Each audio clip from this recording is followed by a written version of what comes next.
क्या आपको मुख्तलिफ लगता है ट्रंप जो है वो तीसरी बार सदारती इंतखाब के लिए जा रहे हैं, कमेला पहली बार जा रही हैं, डिबेट्स का अहम किरदार रहता है, एजेंडा मंशूर जिस तरह इन्होंने रखा, किसने बेहतर तौर पर आवाम को आपको लगता है अटैक किया? मेरे ख्याल में कामिला की बड़ी कामयाबी है कि एक ऐसी सिचुएशन जो बिल्कुल डेमोक्रेट्स के हाथ से निकल चुकी थी। उनके जो प्रेसिडेंट हैं वो इलेक्शन में जा चुके थे, इलेक्शन की कैंपेन शुरू कर चुके थे, लेकिन फिर उनको वापस आना पड़ा और उसको आके कामिला ने संभाला। तो कामिला ने उसको इतना बड़ा मुकाबला बना दिया कि इस वक्त जो है बहुत मुश्किल है ये कहना, जो मार्जिन है वो इतना कम है कि जैसे बताया हमारे कोलीग्स ने कि जो गलती का अमकान होता है, जिसको हम सर्वे में कहते हैं मार्जिन ऑफ एरर, इस वक्त जो फ़र्क है उस गलती के अमकान से भी कम है, जिसका मतलब है ये सर्वे आपको कुछ भी नहीं बता रहे। मतलब आप ये कह रहे हैं कि शायद नतीजा भी कबूल या नाकाबिल कबूल बन जाए। और मामला ये है फिर जैसे आयशा ने, VOA वाली आयशा तंजीम ने, उन्होंने बताया कि देखिए 2020 में सिर्फ 3 स्टेट्स यानी जॉर्जिया, अरिज़ोना और विस्कॉन्सिन, उसके चंद हज़ार वोटर्स ने यह फैसला किया कि कौन बनेगा दुनिया का ताकतवर तरीन आदमी। लेकिन सर्वेस के हवाले से आयशा एक आपको दिलचस्प बात मैं बताना चाहता हूँ।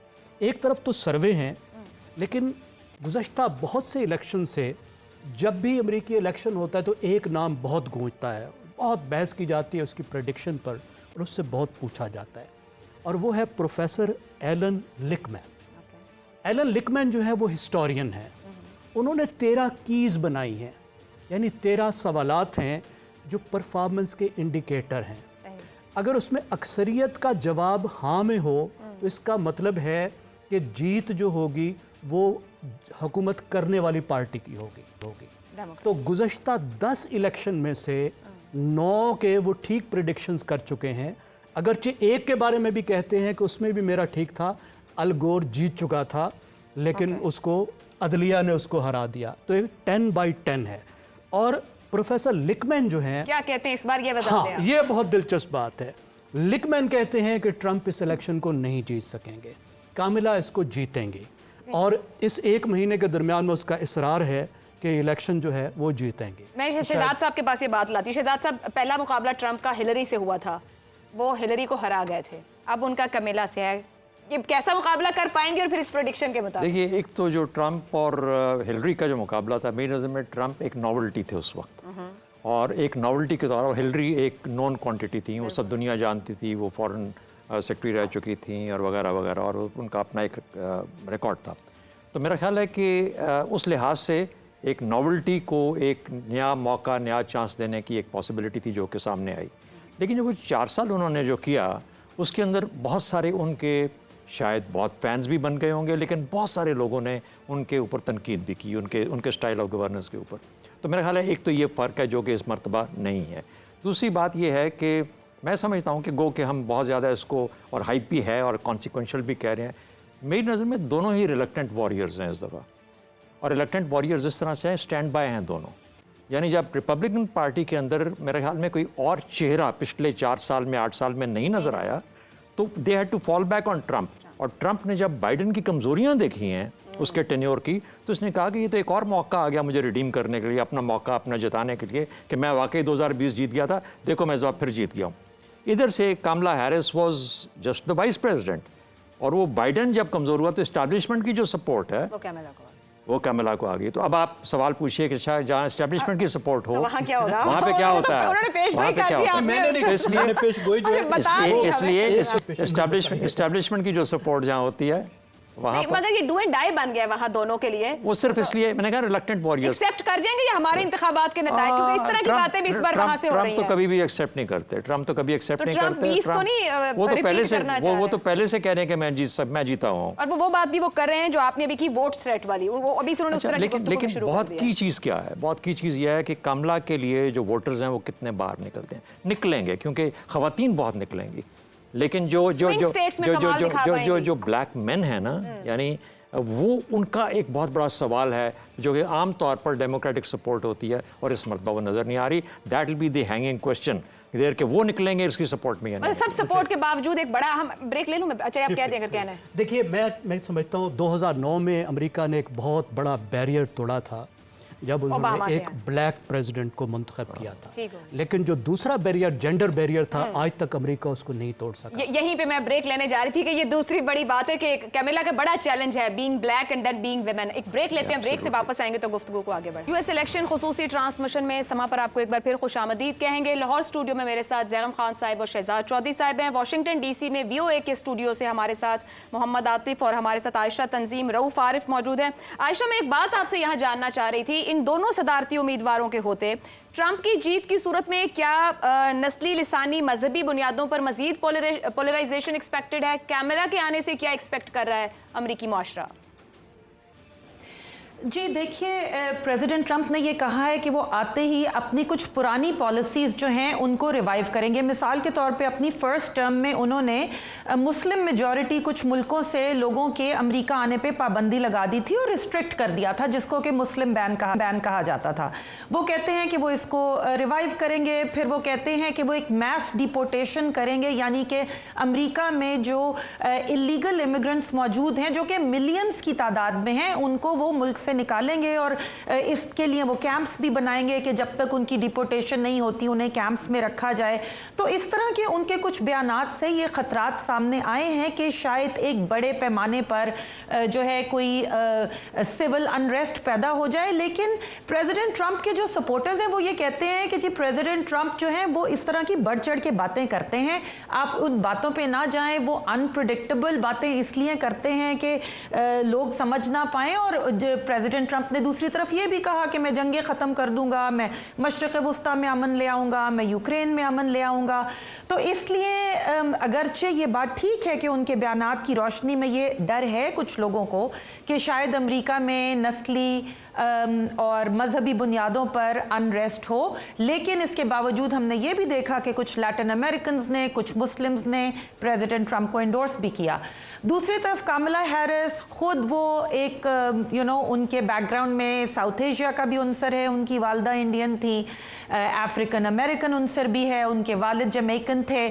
उन्होंने ज़्यादा कंसिलिएटरी बातें भी की हैं, उन्होंने गज़ा के फ़लस्तीनियों के लिए भी ज़्यादा कंसिलिएटरी बातें की हैं प्रेसिडेंट बाइडन के मुकाबले में, लेबनान के लिए भी ज़्यादा कंसिलिएटरी बातें की हैं। लेकिन दूसरी तरफ जो यहाँ के ब्लैक अमेरिकन हैं और लाटिनो अमेरिकन हैं जो प्रेसिडेंट ट्रंप को एंडोर्स कर रहे हैं, वो ये कहते हैं कि जी बातें तो बड़ी अच्छी बात है, लेकिन डेमोक्रेटिक पार्टी अब तक हमारे वोट को फॉर ग्रांटेड लेती रही है और उनका ख्याल है कि हम उन्हें सिर्फ इसलिए वोट डाल देंगे कि उन्होंने एक ब्लैक अमेरिकन को खड़ा कर दिया है, हमारे जो मसाइल हैं उनको वो हल नहीं कर रहे और हमारी हालत बेहतर नहीं हो रही, हमारी फाइनेंशियल सिचुएशन नहीं बेहतर हो रही है, इकोनॉमी हमारा भी बहुत बड़ा मसला है, हम घर के खर्चे पूरे नहीं कर सकते, हम ग्रोसरी के लिए जाते हैं तो अंडे, दूध, गैस की कीमतें ज़्यादा हैं। तो इसीलिए हमने देखा है कि प्रेसिडेंट बाइडन के मुकाबले में कमला हैरिस को मुश्किल दरपेश आई है ब्लैक अमेरिकन के वोट हासिल करने के लिए और ये उनके लिए एक बहुत बड़ा मसला है। इसी तरह अरब अमेरिकन के वोट जिस तरह के आप समझें कि जी वो डेमोक्रेट्स को वोट डाल देंगे, उसमें मुश्किल पेश आ रही है, उसमें मुश्किल पेश आ रही है, खासतौर पे प्रेसिडेंट बाइडन ने खुल के जो आयशा, आपकी बात से ये तो मुझे लग रहा है अंडे, दूध और गैस की कीमत अगर पाकिस्तान में एक सवाल है तो अमेरिका में भी वोट डालने वाले का सवाल यही है। एक बात और मुझे बताइएगा, आप या आपके साथ मौजूद कलीग्स की जो रवायती मीडिया है उसका तो इम्पैक्ट रहा सर्वेस के थ्रू या पोल्स के थ्रू, माजी में सोशल मीडिया ने इस बार की कैंपेन को कितना मुतासिर किया है या कितना वोटर के माइंड को रीशेप किया है?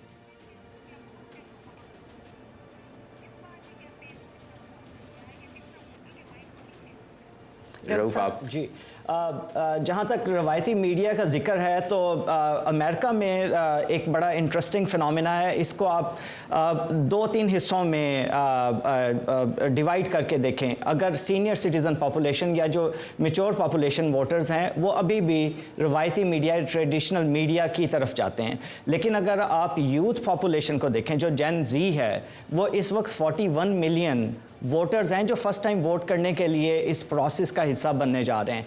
अब उनका रिवायती मीडिया का असर उनके ऊपर इतना नहीं है। वो टिकटॉक, इंस्टाग्राम, स्नैपचैट, वो इन मीडिया को जो नॉन ट्रेडिशनल मीडिया या सोशल मीडिया के नाम से जाने जाते हैं, वो उनसे अपनी गाइडलाइन ले रहे हैं, उनसे वो अपने वोटिंग के बिहेवियर्स को डिटरमिन कर रहे हैं।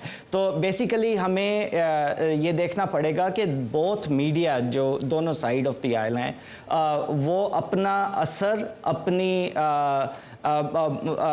एक ख़ास फॉलोअर्स की फ़ैन बेस के ऊपर वो छोड़ रहे हैं। तो दोनों का रोल बड़ा अहम है, लेकिन दोनों के जो एज डेमोग्राफिक्स हैं वो डिटरमिन कर रहे हैं कि कौन सा मीडिया किस हद तक फ्रूटफुल होगा इस वोटिंग कैंपेन का असर डालने के लिए।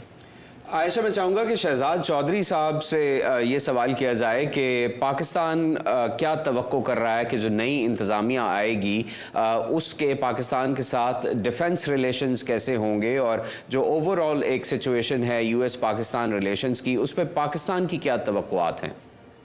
जी, बहुत अच्छा सवाल है। मेरे ख्याल में पाकिस्तान में इस चीज़ का एहसास है, और उतना शायद ना हो जितना होना चाहिए, क्योंकि आम तौर पर पाकिस्तान अमेरिका को एक, या पाकिस्तानी अमेरिका को एक मुख्तलिफ नज़र से देखते हैं। लेकिन जिस किस्म की गहराई पाकिस्तान और अमेरिका के फ़ौजी तल्लुकात के अंदर है, वो शायद आम को शायद ना आप समझ हो उन चीज़ों की।